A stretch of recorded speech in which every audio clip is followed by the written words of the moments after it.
il s'agit de Maps of the Stars. To the Stars. Voilà, merci. Cartographie des étoiles. Oui. Si ça te parle. Ou des vedettes, la carte des vedettes. Des étoiles, des stars, on sait pas. Ah bah moi je pense qu'il y a une ambiguïté sur les deux. Non, mais c'est comme on veut. Non, parce que le personnage au début du film demande en fait Maps of the Stars. Oui. C'est une référence aussi au chemin pavé d'Hollywood avec les étoiles. Donc il veut faire un pitch.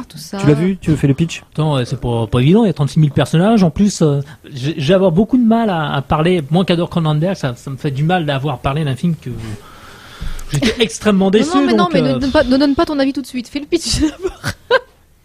Hollywood, ville lumière. Alors, est-ce qu'on peut très simplement et très rapidement dire qu'il y a en gros une jeune fille qui arrive à Hollywood. Donc déjà visiblement dans un premier temps pour faire du tourisme. Elle y croise un chauffeur dont j'ai oublié le prénom, qui Robert Pattinson. C'est Robert. Ouais, un personnage totalement inutile d'ailleurs, qui à ses heures perdues donc fait est chauffeur pour les stars et il ambitionne donc d'être acteur et scénariste. Il écrit des petits scénarios, voilà. On fait la connaissance ensuite d'un jeune garçon de 13 ans qui est acteur, qui est le fils en fait d'un psychiatre de star, une espèce de doublé d'une sorte de gourou. Joué par John Cusack, d'ailleurs on se demande ce qu'il vient faire là, qui prend sous son aile soit une star incarnée par Julianne Moore, une star un petit peu sur le retour, qui n'a qu'une envie, c'est de réinterpréter le remake d'un film dont le rôle était tenu par sa mère, qui était actrice. Et il y a un autre personnage. Il y a la femme de Cusack, du gourou, là. Oui, la femme du gourou, voilà, qui elle fait tout pour relancer la carrière de son fils, de son jeune garçon, dont on apprend qu'il vient qu'il a fait une cure désintox, c'est ça? 13 ans. Il y en a un autre personnage? Non, je pense que c'est les personnages principaux, oui. Donc voilà, c'est suffisant. Donc tout ce monde-là qui nous est présenté dans les 20 premières minutes, on sait très bien que donc les chemins vont se croiser inéluctablement et que, comme souvent chez Cronenberg, les choses ne vont pas en rester là. Il va y avoir des tensions qui vont se créer entre les personnages, le feu couvre, etc. Et puis finalement, ça débouche, selon moi, sur rien. Alors, on a souvent dit, que oui, Cronenberg voulait tailler une belle veste à Hollywood. Je trouve qu'on en voit trop les coutures. Je trouve que c'est boursouflé. Les personnages sont, alors pour le coup, caricatural. Dans la caricature. Là, on est dans le cliché, tu vois. Là, c'est du cliché. Les articulations dramatiques, puis le cheminement dramatique. Là, moi, où je prenais plaisir à voir et ça date quand même pas le temps. Moi, le dernier film que j'ai vraiment aimé de Cronenberg, c'est History of Violence. Après, j'ai totalement décroché. Je trouve qu'il se perd. Ce qui faisait la force de ces personnages, on l'a plus. Alors, est-ce que ça tient en plus là au casting, je trouve assez improbable. Enfin, même Julianne Moore. J'ai pas compris son prix d'interprétation. Moi. Non, mais d'ailleurs, je ne comprends pas même les critiques qui ont été faites autour de ce film. Je trouve il y a des films qui assassinent Hollywood d'une manière beaucoup plus subtile.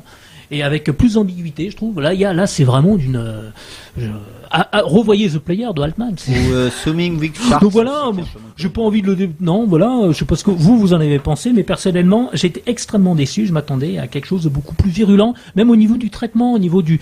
Il y a quelque chose qu'il n'y a plus dans le cinéma de Cronenberg, même au niveau du traitement du climat. Et puis ces incursions parce qu'on a deux personnages arrivés à un moment qui sont amenés à fabuler un peu. Effectivement.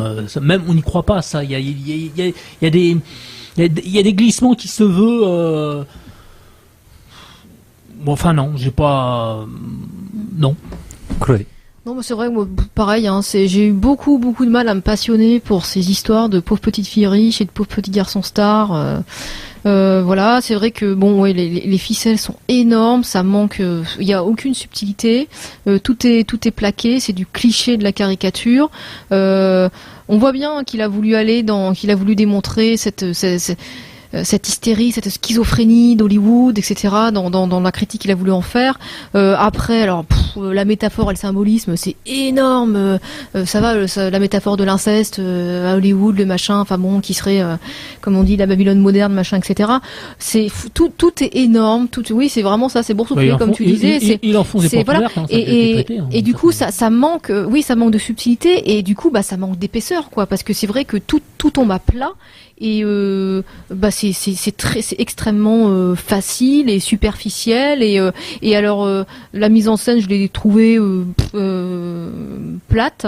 Alors la musique nous fout une musique d'ambiance à chaque fois qu'il y a un truc qui doit être un petit peu bizarre et qui doit être très très fort, donc il nous met de la musique, notamment une scène qu'on voit dans la bande-annonce, donc on peut le dire, c'est quand la Julianne Moore décroche enfin le rôle qu'elle veut, elle décroche son rôle parce qu'il arrivait malheur à sa concurrente et on la voit qui danse, et là il va nous rajouter une musique sur la scène, qui va appuyer le cynisme et la monstruosité des personnages, donc il nous montre il veut nous montrer des monstres, et finalement il va nous expliquer pourquoi ils sont comme ça.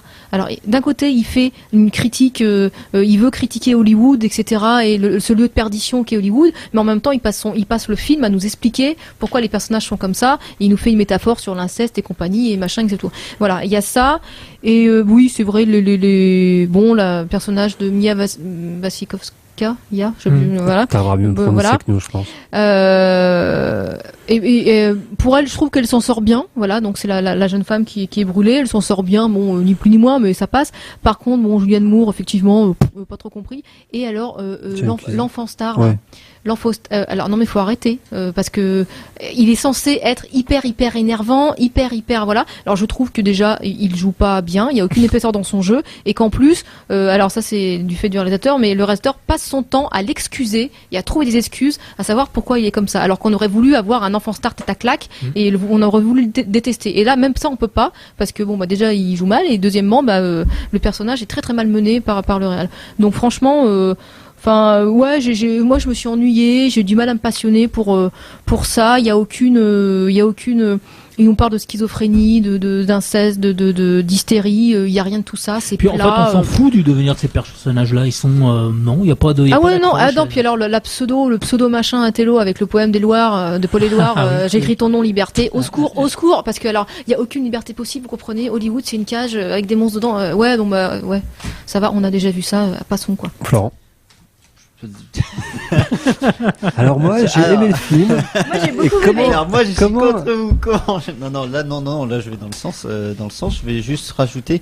Alors effectivement, on a dû oublier des trucs, mais bon c'est tellement énorme. Mais alors effectivement dans le symbolisme ou quoi que ce soit. Enfin moi j'ai l'impression que, alors j'ai pas vu Cosmopolis, mais j'ai l'impression que en plus de ça, Cronenberg il a l'air de rater plutôt ses films à l'heure actuelle.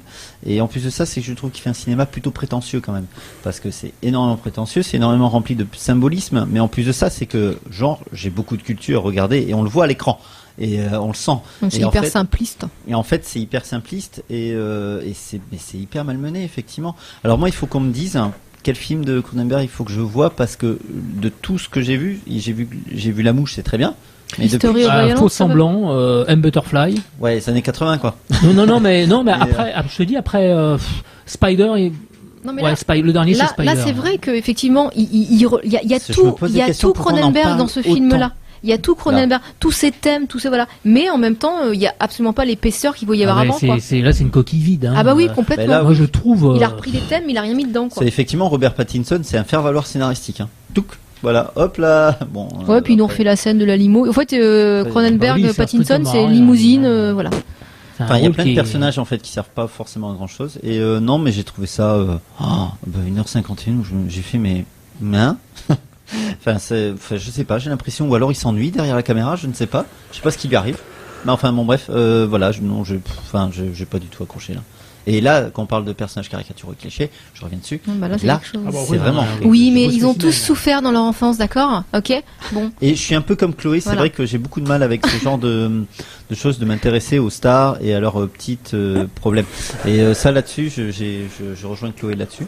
Et comment dire, un film The Bling Ring. C'est pareil, ça m'a fait le même effet, moi. Les pauvres petites filles riches, là, qui m'a... Oh là là. Je reviens sur un film aussi à voir sur Hollywood. Je trouvais que Swimming with Sharks très bien. Très bien aussi. Puis, voilà. Donc autant aller bien avant. Il y avait des films bien meilleurs. Le boulevard du crépuscule, tout ça. Alors, écoutez, je pense que je vais dire exactement la même chose que vous. De toute façon, Cronenberg, il s'est perdu depuis un petit moment.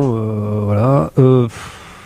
Il a l'impression qu'il veut faire du Cronenberg parce que bon, ces films, il y a toujours le côté un peu organique, les éléments organiques qu'on apprécie dans le Cronenberg. Et là, c'est en fait le côté organique est très prétexte à, en fait, dans ce film-là. Il n'y a pas de profondeur, en fait, dans les éléments organiques, entre guillemets, de ce film. En tout cas, ils sont presque inexistants, juste de façade, en fait, dans le film.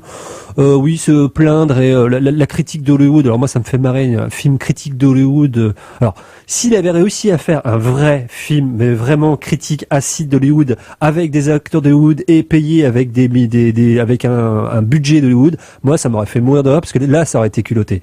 Là il fait juste une critique gentillette, mais tout ça enrobé dans le casting et parce que Julianne Moore, peut-être qu'on peut lui prêter certaines intentions dans des films un petit peu plus indépendants, certains rôles, admettons. Mais bon, prendre Robert Pattinson pour faire un contre-courant pour critiquer Hollywood, vu la carte qu'il a pour le moment, c'est à mourir de rire. Donc non, moi ce film est sans aucun intérêt. C'est dommage, par exemple Mia Wasikowska qui pour moi, pour moi en fait est une actrice que j'avais découvert dans une série télé et que je trouve excellente. Dans Restless de Gus Van Sant. Ah oui, il était bien. Et moi que j'avais découvert avant voilà, que je trouve vraiment excellente et qui jusqu'ici a le manque de bol à part certains petits rôles qu'elle a pu avoir comme dans Restless, mais qui se fourvoie dans des gros rôles avec Tim Burton, avec et qui se perd totalement. Et c'est dommage parce que en début de carrière, elle se plombe un petit peu. On remarquera quand même la venue et le passage, comment dire, moi je vais être très méchant, de comment s'appelle, Jabba the Hutt qui passe à l'image à plusieurs reprises. Ah bah ouais, elle a pris un petit peu. Bon. Ouais, et puis il y a des super effets spéciaux au bord de la piscine quand même. Hein. Ah oui. Ouais, puis à la fin, oui. C'est très très moche. Non mais c'est surtout. Il y a du feu à un moment, c'est très très très moche. Mais en plus c'était évitable, quoi. C'est tout ça pourquoi en fait. Je me demande en fait la finalité de ce film qui nous embarque où finalement très rapidement en fait on s'ennuie, on voit un petit peu les trucs et pourtant quand tu prends ces premiers films où on était cantonné, pourtant le Major il est arrivé à te la mouche, il y a un côté opéra, il arrive à te transfigurer ça, à te donner une portée dramatique. Là, tous ces films sont moudus. Là, c'est ça, là, il transforme pas du tout la matière, en fait. Faux semblant, Butterfly, tu te dis, mais purée, c'est pas le même cinéaste, c'est pas possible. Oui, puis comme je disais, c'est très, très prétentieux et arrogant avec le point de vue. Il a dû péter un fusible depuis que dans ce film, c'est lui qui a dit que Shining était pas bon, enfin Kubrick ne savait pas faire de film d'horreur avec Shining. Donc je pense qu'il a dû péter un fusible. Bon, bref, je pense qu'on va résumer très, parce qu'il devait être déjà 22h07 et je crois que l'équipe de l'émission suivante est déjà arrivée. Donc en résumé, je pense que le tour de table est unanime. Oh là, moi je le déconseille. Voilà, on peut faire un pass. Franchement, ça sert à rien. On perd son temps. Allez voir pas son genre.